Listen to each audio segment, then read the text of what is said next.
Mga hibla ng buhok. Matibay ba na ebidensya laban sa kaso? Ang pagpapatuloy sa Scott Peterson Case, 2002.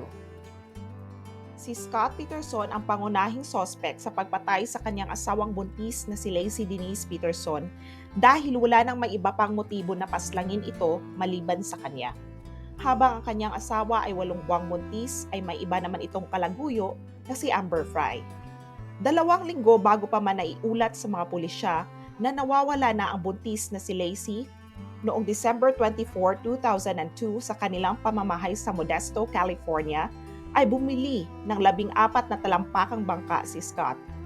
Noong nai-report ang insidenteng ito sa mga pulisya, ay agad naman nagkaroon ng pag-iimbestiga. Naging kaduda-duda ang resulta ng investigasyon sa mga pahayag at reaksyon ni Scott dahil masyadong kalmado lamang ito, komportable at mukha pang arugante sa kanyang mga sagot kahit nawawala na ang kanyang buntis na asawa. Wala man lang bahid ng sinserong pag-aalala.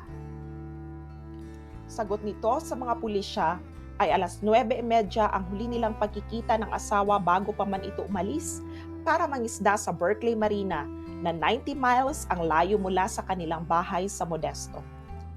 4 na buwan ang nakalipas, April 13, 2003, ay may natagpuang nabubulok na katawan ng isang sanggol sa San Francisco Bay. Pagkalipas ng isang araw, ay natagpuan ang nabubulok at halos di na makilalang bangkay ni Laci sa may silangang bahagi 1 milya ang layo sa natagpuang nabubulok na katawan ng sanggol.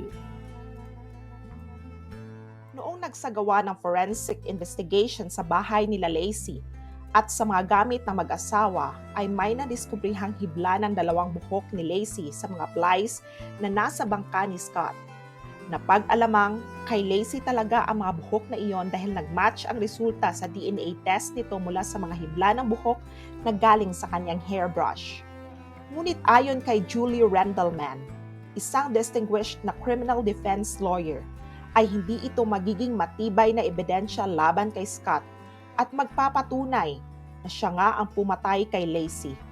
Mag-asawa ang dalawa at nakatira lang sa isang bahay.